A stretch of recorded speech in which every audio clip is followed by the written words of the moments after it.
All right, thanks for joining us, everyone. The Final Five with Joan Loke starts right now.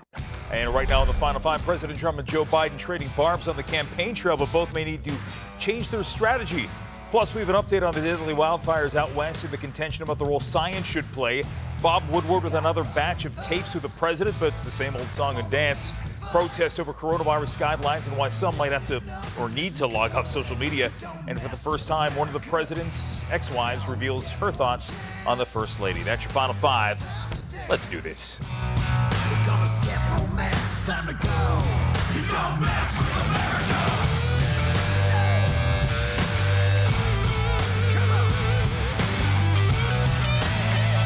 All right, before we get started tonight, congratulations to the Washington football team for coming out of week one as the #1 team in the NFC East. And you can thank my Pittsburgh Steelers for making it happen because they defeated Director Mike's New York Giants. Now, I have to admit, there was a bit of a sense of Yeah, get used to it. There was a sense of normalcy being able to watch football on Sunday. It's a normalcy we really have missed for 2020, or at least most of it. Meanwhile, the presidential election, which is just 50 days away, is shaping up to be anything but normal. President Trump continues to hit the campaign trail hard, and he's not holding back on his attacks on Joe Biden. Joe Biden spent 47 years selling out the Hispanic American community, sending your jobs to China, raising your taxes, surging regulations.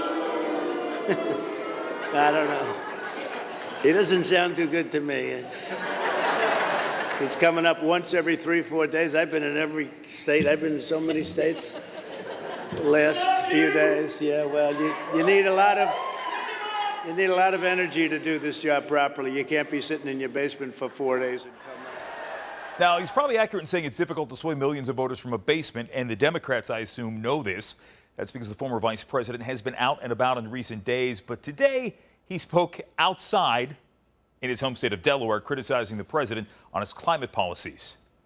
Donald Trump's climate denial may not have caused these fires and record floods and record hurricanes. But if he gets a second term, these hellish events will continue to become more common, more devastating, and more deadly. If you give a climate arsonist 4 more years in the White House, why would anyone be surprised if we have more America ablaze? We'll come back to the wildfires in a moment, but that kind of rhetoric is likely going to continue through Election Day as each candidate attempts to disparage the other. And let's be honest, it's something we're used to these days. But it is something that our sitting president is particularly good at, especially at his big campaign rallies. Big crowds during coronavirus is a no-no, but the president went through one with an event yesterday in Nevada. He spoke to a packed crowd indoors in defiance of the state's ban on gatherings of 50 or more people. Now, the state's governor, who is a Democrat, calls the rally reckless. Many in the president's corner were quick to defend him. We still live in America, which is a free country, and people get to make those decisions. It's a personal decision to make. At some point, people need to take personal responsibility on whether or not they want to take that risk. But our country and our future is at stake, and the president is right to go out and spread his message and talk to the American people and let them know what is on the table and why this election is so important. That was his former press secretary, Sarah Huckabee Sanders. And yes, the election is important, but so is your health. Back to the destructive wildfires out west today. The president was in California to assess the situation, praising firefighters who've been risking their lives on the front lines. We want to thank all of the brave fighters. We want to thank these incredible people, the first responders, service members who are racing to the extreme peril, really, of their lives and extreme danger. Search crews in California are going through burned out neighborhoods. Families are losing their homes and in some cases loved ones. Leaders in the Democratic stronghold state extended what they believe was an olive branch to the president today, and they asked him to use science as a foundation to formulate a plan. We want to work with you to really recognize the changing climate and what it means to our forests and actually work together with that science. That science is going to be key, because if we ignore that science and sort of put our head in the sand and think it's all about vegetation management, we're not going to succeed together protecting Californians. Okay, it'll start getting cooler. You just watch. I wish science agreed with you. Hey, well, I don't think science knows, actually. I want you to absorb that for a second. I don't think science knows. So forget what the scientists, everybody else said through the years. And if the president was talking about it getting cooler, meaning the weather and not the climate, okay, maybe he has a point. But climate is totally different. We know the president has called climate change a hoax in the past without releasing any evidence to the contrary. But it said the president continues to blame the fires on poor forest management. When trees fall down after a short period of time, about 18 months, they become very dry. They become really like a matchstick. And they get up, there's no more water pouring through. And they become very, they just explode. They can explode. Also, leaves. When you have years of leaves, dried leaves on the ground, it just sets it up. It's really a fuel for a fire. So they have to do something about it. Do you remember a while back when there was that fire that knocked out the town of Paradise, California, and the president said we have to start raking our forests? Well, a reminder that most of the forest land in California is federal property, so pinning the problem on that is literally blowing smoke. But bigger picture, the wildfires, regardless of who started it and where it's coming from, not slowing down anytime soon. New recordings of President Trump released by journalist Bob Woodward out tonight. It comes from a phone conversation Woodward had with the president just last month. Woodward's about to release his book titled Rage, which focuses on the Trump presidency. He let the president know to prepare himself for what the contents were. I mean, there are parts of the book you're not going to like. And What won't I like, Bob? well, just, there is, it's tough times. The virus, as you repeatedly told me and as you've said publicly, it's derailed things. And it's a big reality in people's lives, as you know. So I will get it to you. And the market's coming back very strong. You do know that. yes, of course. And Did you cover that in the book? yeah, oh, sure. The virus is set because it's in real people's lives.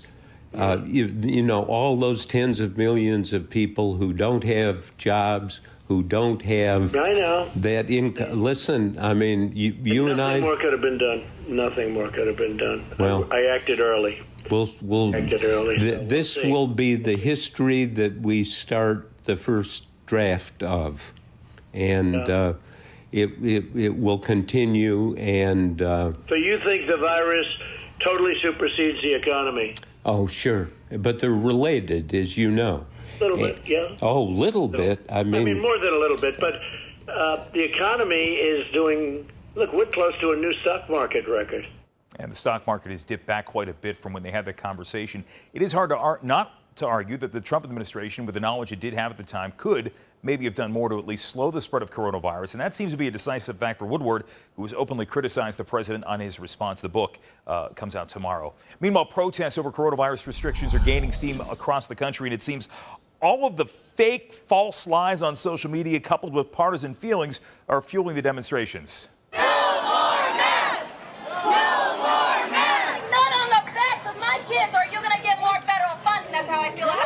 The flu kills more than coronavirus. When George Floyd was saying, I can't breathe, and then he died, and now we're wearing a mask, and we say, I can't breathe, but we're being forced to wear it anyway.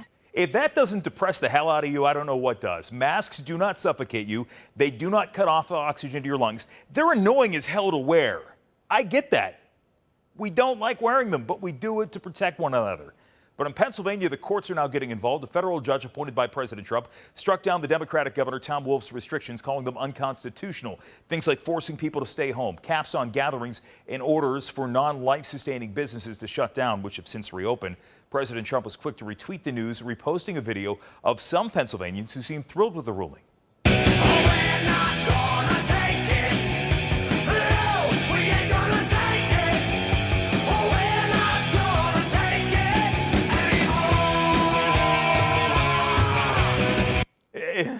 You can't say you don't have enthusiasm. And look, no matter how you feel about it, we're at a crossroads with this virus. Numbers are down. But if people don't continue to follow the rules, we could see another spike and another setback this fall. In lighter news, one of the president's ex-wives is speaking publicly for the first time since he took office. Ivana Trump was on a British talk show today and answered questions about her relationship with her ex-husband. She says she supports the president, but seemed a little lackluster about the current first lady. Do you think Melania is doing a good job as First Lady. She gets quite a lot of good, positive publicity. I am not sure. She's very quiet and she really doesn't go to too many places. She goes through stuff and she has to go, but she's quiet. Well, Ivana, I guess it could have been worse, but Ivana is the mother to Donald Trump Jr., Eric Trump, and Ivanka. She said she doesn't get a chance to speak with the president too often, but when she does, it's normally about their kids. Ivana, though, seems to have a lot of confidence in her daughter. She believes Ivanka has the intelligence and charisma to one day herself be commander-in-chief. I think she's in the White House every day. You know, she's next to the father every day. She knows all what is going around. I think she could be one day the first girl, a woman president, definitely. She's smart as hell. She's beautiful. She's current. And how much more you can have? Okay, one election at a time, Ivana, please. We're a little busy right now. We'll get there in 2024. We'll see. Next on the Final Five, a one-on-one with a former child actor who's now running for president. Brock Pierce joins me after the break. You can get it if you really